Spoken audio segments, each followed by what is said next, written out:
Channel. यहाँ पे देखिए आज हम स्टार्ट करने वाले हैं क्लास 12 का, जो कि हमारा है यहाँ पे चैप्टर नंबर 7। ये है हमारा पद्यांश। क्या है? पद्यांश। और ये हमारा है चैप्टर मैंने आहुति बनकर देखा हिरोशिमा।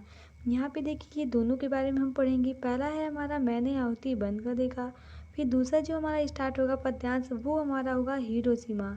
और ये किसके तो यहाँ के जो इनके कवि हैं वो कौन हैं? वो हैं सच्चिदानंद हीरानंद वात्स्यायन अज्ञेय। ये क्या है? कवि हैं। तो आइए देखते हैं। यहाँ पे हम संदर्भ प्रसंग व्याख्या तीनों डिस्कस करने वाले हैं और साथ में यहाँ पे हम उनकी मतलब जीवन के बारे में भी बताएंगे, सच्चिदानंद हीरानंद वात्स्यायन। तो सबसे पहले स्टार्ट करते हैं हम पहला पद्यांश, जो कि क्या कहता है। देखिए ये हमारा है पहला पद्यांश। इसमें बोला है मैंने आहुति बनकर देखा। तो यहाँ पे पहले पद्यांश में सबसे पहले हम यहाँ पे देखिए संदर्भ प्रसंग तीनों व्याख्या करने वाले हैं। तो अगर हम बात करें संदर्भ की, क्योंकि देखिए सबसे पहले पेपर में हमें संदर्भ ही लिखना रहता है। तो संदर्भ हम किस प्रकार से लिखते हैं? संदर्भ लिखने के लिए आपको जो कवि हैं और जो इस किस चैप्टर का है ये दोनों आपको मालूम होना चाहिए, तभी आप संदर्भ इसका लिख सकती हैं। तो यहाँ पे देखिएगा हम संदर्भ की बात करें तो प्रस्तुत पद्यांश हमारी हिंदी पाठ्यपुस्तक में संकलित सच्चिदानंद हीरानंद वात्स्यायन अज्ञेय द्वारा रचित मैंने आहुति बनकर देखा शीर्षक कविता से उद्गृहित है। तो आप इस प्रकार से यहाँ पे संदर्भ लिखेंगे। आप इसे कॉपी में नोट भी कर सकती हैं, ऐसे ही सेम आपको पेपर में भी लिखना रहता है। अब हम बात करते हैं प्रसंग की, क्योंकि दूसरा स्टेप होता है हमारा प्रसंग, क्योंकि कुछ समय आपसे हमेशा संदर्भ प्रसंग व्याख्या ये तीनों लिखने के लिए बोलता है। तो संदर्भ तो हम लिख चुके, अब हम बात करते हैं प्रसंग। प्रसंग देखिए हमें 2-3 लाइन में ये लिखना रहता है और इसे इस प्रकार से बताना रहता है कि ये पूरे जो पद्यांश, ये जो पूरा पद्यांश आपको दिया गया है, इसका एक भावार्थ, इसका जो एक अर्थ किस प्रकार से निकल रहा है, ये हमें इस प्रसंग में लिखना रहता है।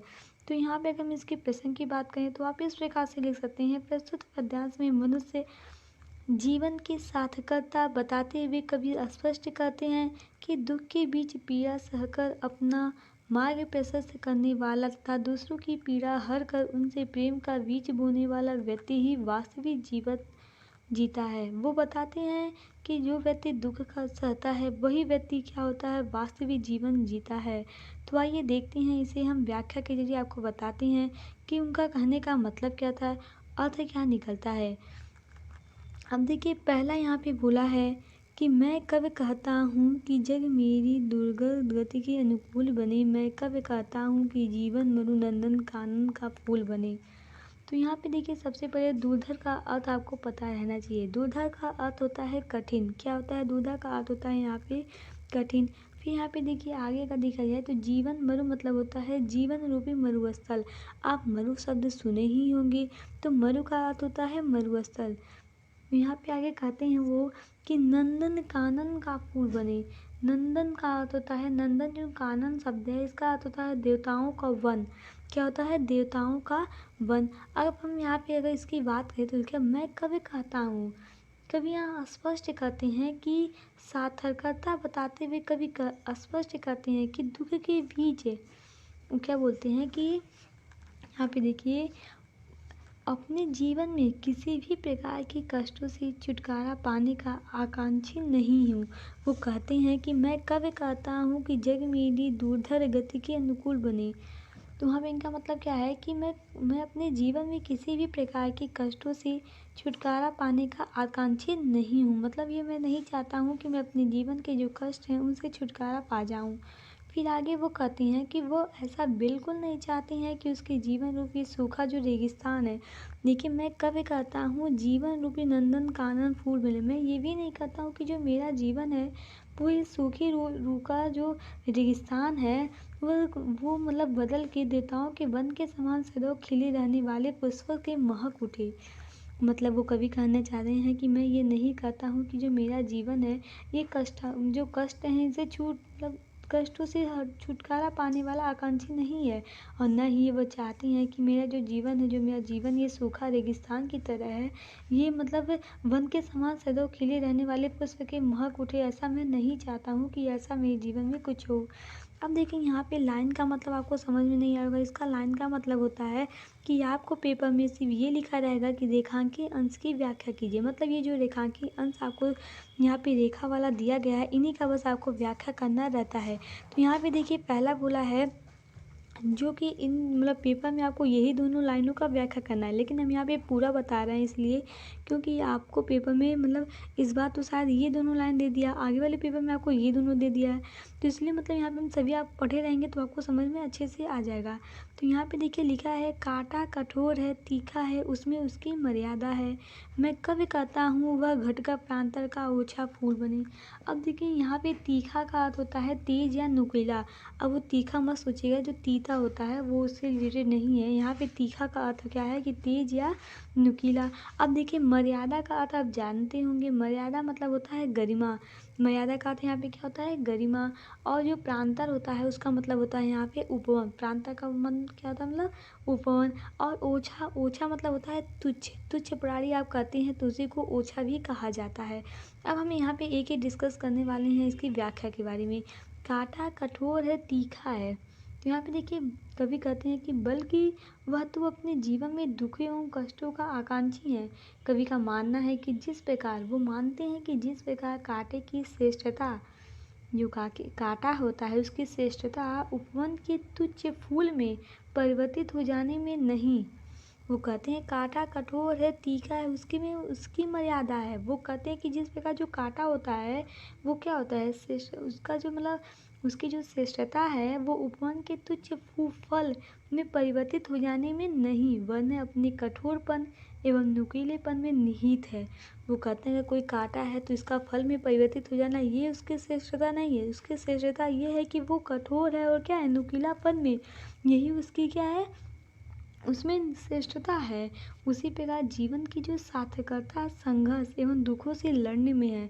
और वो कहते हैं कि इसी प्रकार क्या कहते हैं कि जो जीवन है यहाँ पे जीवन में ये नहीं कि आप हमेशा सुख ही रहिए, ये आप ये रियल का जीवन नहीं है। रियल का जीवन यही है कि उस जीवन में संघर्ष और दुखों में लड़ने से है। जो व्यक्ति इन संघर्ष दुखों से लड़ता है वही आगे जाता है। तो यहाँ पे उनके कहने का मतलब ये है।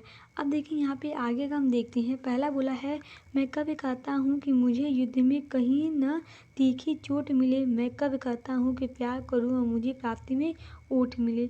अब देखिए यहाँ पे जो कवि का कहने का मतलब है ओट का अर्थ होता है आड़। ओट का अर्थ क्या होता है यहाँ पे ओट का अर्थ होता है आड़। तो कवि कहते हैं कि मैं कब कहता हूँ कि उसने कभी ऐसी चाह नहीं रखी है कि वो युद्ध भूमि से बिना कोई चोट खाए। देखिए वो कहते हैं कि मैं कब कहता हूँ कि मुझे युद्ध में कहीं तीखी चोट मिले। वो कहना है कि मैं युद्ध में जाऊँ और बिना कोई चोट खाए वापस लौट आऊँ, क्योंकि ये रण में खाई गई चोटें ही क्या होती हैं योद्धा का श्रृंगार होती हैं। तो कभी सदैव अपने प्यार का। और फिर आगे कहते हैं कि मैं कब कहता हूँ कि प्यार करूँ और मुझे प्राप्ति की ओट मिले। कभी सदैव अपने प्यार का प्रतिफल भी नहीं चाहता है और न ही वह मतलब वो चाहते हैं, वो क्या कहते हैं कि मैं ये नहीं चाहता हूँ कि मैं युद्ध करने जाऊँ और बिना किसी चोट के वापस लौट आऊँ। और ना ये चाहते हैं कि मैं किसी से प्यार करूँ और बाद में मुझे क्या मिले प्रतिफल भी मिले। फिर आगे कहते हैं कि मैं कब कहता हूँ कि विजय करूँ मेरा ऊंचा प्रसाद बने। वो ये भी नहीं चाहते हैं कि मैं विश्व विजेता बनना चाहता हूँ। मतलब वो ये नहीं चाहते कि मैं विश्व विजेता बनूँ जिससे लोग मुझे जाने। फिर आगे कहती हैं क्या पात्र जगत की श्रद्धा ही मेरी धुंधली सी याद बने। वो दुनिया के वैभव एवं सुविधाओं का भी आकांक्षित नहीं है। कभी अपने जीवन में इतना महान भी नहीं बनना चाहता है कि लोग उसे क्या करें मतलब एक श्रद्धा की दृष्टि से देखें और लोग उसे सम्मान एवं आदर से भाव से निहारें। मतलब एक सम्मान से उसे उस व्यक्ति को देखे, वो ऐसा नहीं चाहता है। फिर आगे कहते हैं पथ मेरा रहे प्रसिद्ध सदा ये क्यों विकल करे यह चाह मुझे, नेतृत्व न मेरा छिन जाए क्यों इसकी को परवाह मुझे। अब देखिए परवाह मतलब होता है यहाँ पे चिंता और विकल मतलब होता है व्याकुल। तो कभी आगे कहती हैं यहाँ पे देखिए उनके टोटल कहने का मतलब क्या निकल रहा है कि वह यह भी नहीं चाहता है कि उसके जीवन का मार्ग हमेशा प्रशस्त रहे। लिखा ना पथ मेरा रहे प्रशस्त। वो ये नहीं चाहता है कि मेरा जीवन का जो मार्ग है हमेशा क्या रहे प्रशस्त रहे, अर्थात उसके द्वारा दिए गए कार्यों की सदा प्रशंसा ही हो। वो ये नहीं चाहता कि जो मैं कार्य किया हूँ उसकी हमेशा क्या हो प्रशंसा हो। उसे आलोचना न सहनी पड़े। सफलता एवं श्रेष्ठता से परिपूर्ण जीवन की भी कभी कभी को कामना नहीं है। नेतृत्व न मेरा छिन जाए क्यों इसकी को परवाह मुझे। वो आगे कहते हैं कि नेतृत्व करने का सुअवसर प्राप्त है। मतलब कवि की यह भी आकांक्षा नहीं है कि आज उसे जो सबका नेतृत्व करने का सुअवसर प्राप्त हुआ है वो सदा से उसके साथ रहे, अर्थात भविष्य में न छीने जाए। तो यहाँ पे ये इसकी व्याख्या अगर देखा जाए तो उनके कहने का जो मतलब निकल रहा है उसे आप इस प्रकार से लिख सकते हैं कि कवि स्वयं को किसी भी आदर्श में स्थिति में वंचित रखना चाहता है, जिसका सामान्यतः अधिकांश लोग कामना करते हैं। वह स्वयं को अपने जीवन को एक ऐसे सामान्य व्यक्ति के जीवन के रूप में जीने के लिए प्रस्तुत करना चाहता है जो परहित की चिंता से व्याकुल हो, जो दूसरों के दुख को अपना समझकर उसे दूर करने की कोशिश करें, जो अपने देश एवं समाज के हितों की पूर्ति करने में काम कर सके। वो इस प्रकार का बनना चाहता है ना कि लोगों की तरह हमेशा सुख में रहे। आजकल के लोग तो यही चाहते हैं कि मैं कुछ करूँ भी ना और मुझे क्या मिले, उसका सुख प्राप्ति हो जाए। तो ये लोग चाहते हैं, लेकिन कवि यहाँ पे ऐसा नहीं चाहता है। कवि चाहता है कि मैं कार्य भी करूँ लेकिन मुझे कोई ऐसे रूप में मतलब ना रहे। आपको यहाँ पे व्याख्या के जरिए हम आपको बताए हैं। अब हम बात करते हैं इसके काव्यगत सौंदर्य की, क्योंकि पेपर में देखिए आपको काव्यगत सौंदर्य लिखने के लिए भी आता है।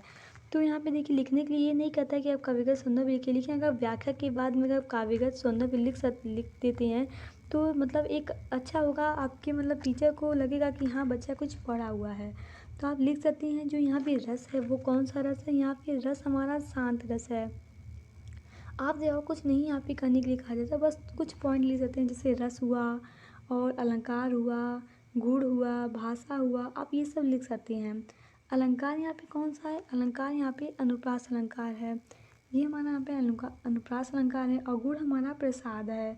और भाषा हमारी इसकी क्या थी, भाषा हमारी साहित्यिक खड़ी बोली। अब हम आते हैं अगले पद्यांश पे। यहाँ पे देखिए ये हमारा दूसरा पद्यांश है। यहाँ पे हम आपको अगर संदर्भ प्रसंग व्याख्या की बात करें तो संदर्भ तो हमारा सेम रहने वाला है, क्योंकि यहाँ पे वो बदलेगा नहीं। वही ना ही यहाँ पे देखिए पाठ का शीर्षक बदल रहा है, न ही यहाँ पे कवि बदल रहे हैं। तो इसलिए ये हमारा जो संदर्भ है वो सेम रहने वाला है, जो हम आपको पहले ही बताए हैं। तो बात करते हैं इसके प्रसंग की, क्योंकि प्रसंग तो सेम नहीं रहेगा, क्योंकि यहाँ पे पद्यांश बदल रहा है तो प्रसंग भी बदलेगा। तो प्रसंग यहाँ पे आप किस प्रकार से लिख सकते हैं। प्रसंग यहाँ पे होगा, प्रस्तुत पद्यांश में कवि कहता है कि जीवन की वास्तविक सार्थकता कष्टों, विघ्न, बाधाओं तथा विरोधी परिस्थितियों के साथ संघर्ष करने में निहित है। इसका कहने का मतलब क्या है कि वो कहते हैं कि जीवन की जो वास्तविक सार्थकता कष्टों, विघ्न, बाधाओं एवं विरोधी परिस्थितियों के साथ संघर्ष करने में निहित है। तो आइए इसे हम व्याख्या के जरिए आपको बताते हैं कि इसका कहने का मतलब क्या है, यहाँ पे उसका अर्थ क्या निकलता है। तो चलिए स्टार्ट करते हैं। पहला यहाँ पे देखिए लाइन हमारा बोला गया है, मैं प्रस्तुत हूँ चाहे मेरी मिट्टी जनपद की धूल बने, फिर उस धूलि का कड़कर भी मेरा गतिरोधक शूल बने। अब देखिए जनपद मतलब आप जानती होंगी, बहुत मतलब जनपद तो आपको पता ही होगा। जनपद मतलब होता है राज्य विशेष का क्षेत्र, या हम बात करते हैं नगर, तो उसे हम जनपद कर सकते हैं। आगे देखिए हमें लिखा है गतिरोधक। गतिरोधक आप ये भी समझ रहे होंगे, गतिरोधक शूल का मतलब होता है गति को रोकने वाली पीड़ा। मतलब क्या होता है, गति को रोकने वाली पीड़ा। तो यहाँ पे लिखा है मैं प्रस्तुत हूँ चाहे मेरी मिट्टी जनपद की धूल बने। कभी कहते हैं कि मुझे अपने जनपद अर्थात उसी क्षेत्र में अपने क्षेत्र की धूल बन जाना स्वीकार है। वो क्या कहते हैं कि मैं प्रस्तुत हूँ चाहे मेरी मिट्टी जनपद में धूल बने। वो कहते हैं कि धूल बन जाना मेरा क्या है, स्वीकार है मुझे, भले ही उस धूल का प्रतीक कण जो है वो मुझे जीवन में आगे बढ़ने से रोके और मेरे लिए पीड़ादायक बन जाए। वो कहते हैं फिर भी जो धूल का कण है वो मेरा गतिरोधक शूल बने। वो कहते हैं मैं उसी नगर में रहना चाहता हूँ। वो क्या कहते हैं, मैं उसी नगर में रहना चाहता हूँ जहाँ मतलब धूल बन के, मतलब कहते हैं कि जैसे उनके कहने का मतलब है कि अपने क्षेत्र की धूल बन जाना स्वीकार है मुझे। वो क्या कहते हैं कि अपने क्षेत्र के धूल बन जाना स्वीकार है, चाहे भले ही जो धूल का कण है वो मेरे आगे बढ़ने से वो मुझे ही रोक रहा है, फिर भी वो उसी नगर में रहना चाहते हैं। अब देखिए आगे क्या है, अपने जीवन का रस देकर जिसको यत्नों से पाला है, क्या वह केवल अवसाद मलिन झरते आंसू की माला है। तो वो यहाँ पे देखिए क्या है, जो यत्न मतलब होता है उपाय और अवसाद मतलब होता है दुख। आप तो ये जानते हो अवसाद शब्द का अर्थ क्या है, यहाँ पे दुख से लिया गया है। अब देखिए यहाँ पे कहने का उनका मतलब है कि वो कहते हैं कि हम अपना कर्तव्य समझ कर जिसका पालन पोषण करती हैं, वो क्या कहते हैं कि हम अपने जीवन का रस देकर जिसको यत्नों से पाला है, हम अपना कर्तव्य समझकर जिसको पालन मतलब जिसका पालन पोषण करती हैं, जिस पर अपना सब कुछ न्यौछावर कर देती हैं, उस सम त्याग और आत्मीयता का प्रतिफल केवल दुख, उदासी और असुख के रूप में कदापि प्राप्त नहीं हो सकता। देखिए लिखा है, मैं जीवन का रस देकर जिसको यत्नों से पालूं, मैं अपने जीवन का इस मेहनत को देकर जिन्हें मतलब जिनका पालन पोषण करता हूँ, क्या वह केवल अवसाद मलिन झरती आंसू की माला है? क्या वो यह केवल मतलब श्रम त्याग और आत्मीयता का प्रतिफल केवल दुख, उदासी और असुख के रूप में कदापि प्राप्त नहीं हो सकता। अर्थात उनके कहने का मतलब है, अर्थात हमें कर्मों के परिणामों की चिंता छोड़ सदा कर्तव्य पथ पे चलते रहना चाहिए, अंततः परिणाम सकारात्मक ही होता है। क्या आपने कभी देखा है कि आप खूब मेहनत करो, उसके बाद आपको जो वहाँ पे मतलब मेहनत करने के बाद जो आपको प्रतिफल जो आपको फल मिलता है वो दुख मिले? ऐसा तो हो नहीं सकता, मतलब आपने सही से मेहनत नहीं किया होगा। तो वही यहाँ पे कहती हैं कि हमें मतलब है कि मतलब ऐसा तो है नहीं कि अगर हम मेहनत करें और हमें दुख मिले, ये तो हो नहीं सकता। तो वो कहती हैं कि हमें मेहनत करना चाहिए, फल की चिंता हमें नहीं करनी चाहिए, फल तो हमें मिल ही जाएगा। तो क्या कहते हैं, हमें ध्यान किस पे देना चाहिए? अपनी मेहनत पे। आप मेहनत कीजिए, आपका मार्क्स तो अच्छा आएगा ही। आप ये सोच लीजिए कि मेहनत भी ना करूँ और मार्क्स भी अच्छा आ जाए, तो ये तो पॉसिबल ही नहीं हो सकता है। तो दोनों तो हो नहीं सकता, आपको मेहनत करनी होगी तभी आपका मतलब जो मार्क्स होंगे वो अच्छे आएंगे, फल आपको अच्छा मिलेगा। फिर यहाँ पे देखिए आगे क्या है, वे रोगी होंगे प्रेम जिन्हें अनुभव रस का कटु प्याला है, वे मुर्दे होंगे प्रेम जिन्हें सम्मोहनकारी हाला है। अब देखिए यहाँ पे जो अर्थ लिखा गया है, जैसे लिखा है यहाँ पे सम्मोहनकारी, सम्मोहनकारी का अर्थ होता है यहाँ पे मोहक, जो मोह लेने वाला होता है, और हाला मतलब होता है यहाँ पे मदिरा या शराब। इस समय जो इसे हम शराब कहते हैं, जिसे आप क्या कहते हैं शराब, वो क्या उसे हाला मतलब यहाँ पे संबोधित किया गया है। तो आइए इसकी हम व्याख्या के जरिए आपको बताती हैं। कहते हैं, वे रोगी होंगे प्रेम जिन्हें अनुभव रस का कटु प्याला है। कभी आगे कहते हैं कि प्रेम को जीवन के अनुभव का कड़वा प्याला मानने वाले लोग सकारात्मक दृष्टिकोण नहीं रखते। वो क्या कहते हैं, वो जो लोग हैं प्रेम को क्या मानते हैं, एक कटु प्यार, जीवन का एक कटु कड़वा सच मानते हैं, तो वो लोग क्या है, सकारात्मक दृष्टिकोण नहीं रखते हैं और वे मानसिक रूप से विकृत होते हैं। किंतु वे लोग भी चिंता विहीन निजों की भांति ही हैं, जिनके लिए प्रेम चेतना लुप्त करने वाली मदिरा है। वो देखिए कहते हैं कि वे मुर्दे होंगे प्रेम जिन्हें सम्मोहनकारी हाला है। वो क्या कहते हैं कि क्यों मतलब ऐसे लोग प्रेम के वास्तविक अनुभव से अभिज्ञ होंगे, मतलब जानते नहीं होंगे। वास्तव में प्रेम तो मानवीय चेतना का संचार करने वाले संजीवनी बूटी के समान है। प्रेम क्या है, मानवीय चेतना का संचार करने वाली एक संजीवनी बूटी है। आप तो संजीवनी बूटी के बारे में जानते ही होंगे। फिर यहाँ पे देखिए ये इसकी व्याख्या हो गई। अब हम आगे बात करते हैं। लिखा है, मैंने विदग्ध को जान लिया, अंतिम रहस्य पहचान लिया, मैंने आहुति बनकर देखा, यह प्रेम यज्ञ की ज्वाला है।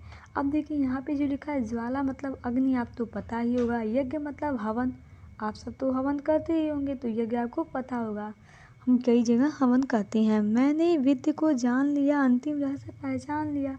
अब देखिए विदग्ध का अर्थ होता है कष्ट रखने सहने वाला। कवि कहता है कि अनेक बाधाओं एवं कठिनाइयों को आग में जलकर जीवन के अंतिम रहस्य को समझ लिया है। वो क्या कहती हैं कि अनेक कठिनाइयों को आग में जलकर जीवन के अंतिम रहस्य को उन्होंने क्या किया है, समझ लिया है।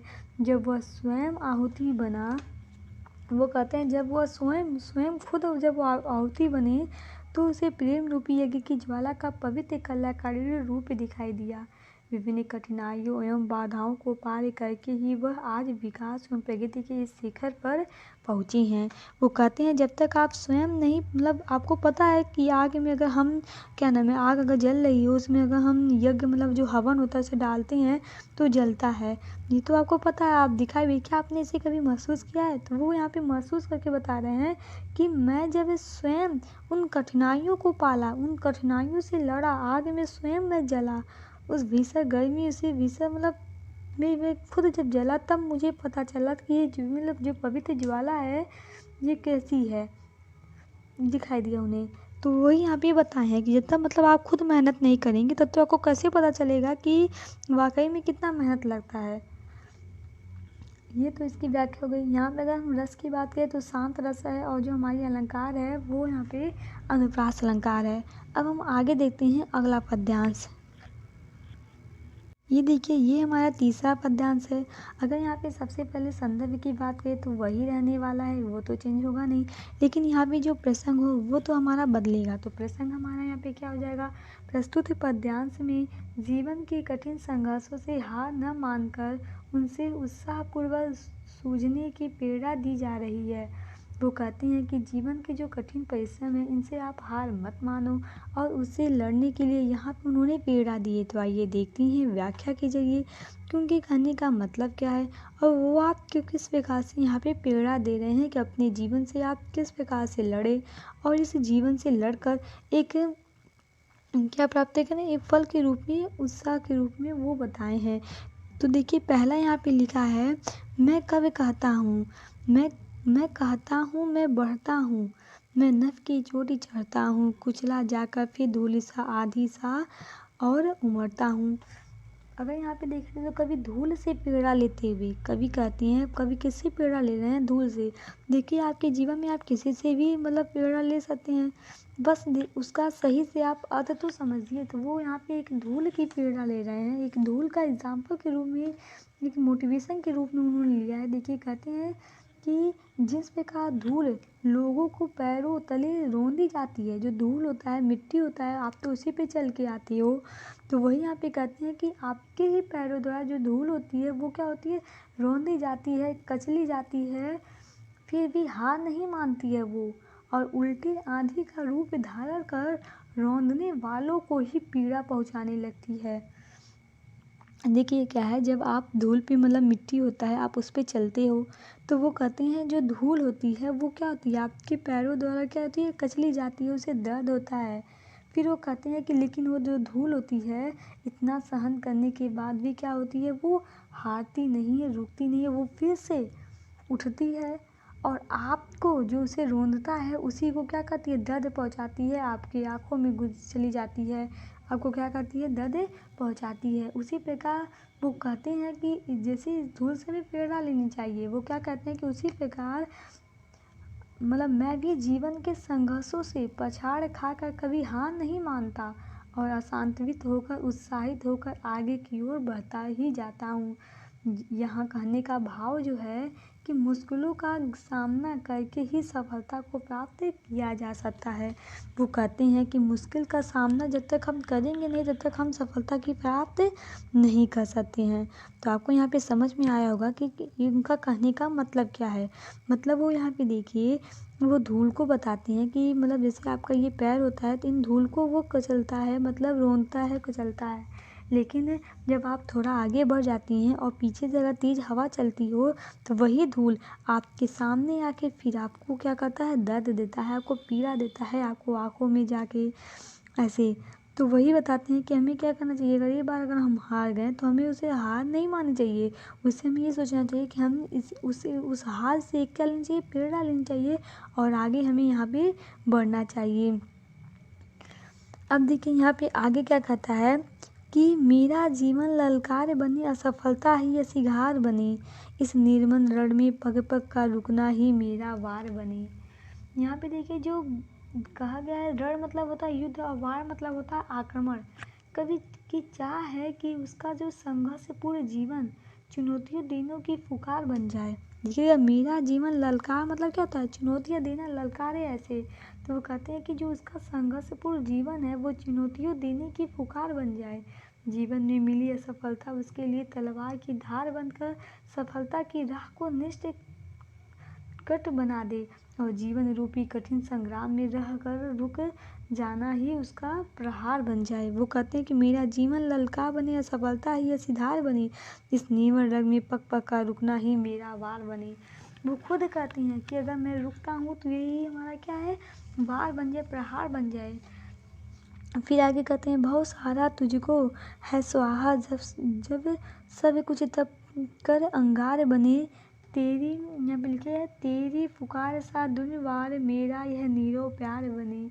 अब देखिए जो दुनिवार है वो कठिन हो, दुनिवार का अर्थ होता है कठिन, और यहाँ पे जो अंगार होता है आग होता है। तो आगे वो कहती हैं कि जहाँ मतलब कभी जीवन की बाधाओं एवं असफलताओं को ही अपनी सती मानकर प्रेरणा लेकर सफलता प्राप्ति करने के लिए संकल्पित दिखता है, अंततः कभी ईश्वर के प्रति आभार व्यक्त करता हुआ कहता है कि मैं अपनी हार, असफलता सहित अपना सारा संसार ही तुम्हें समर्पित कर रहा हूँ।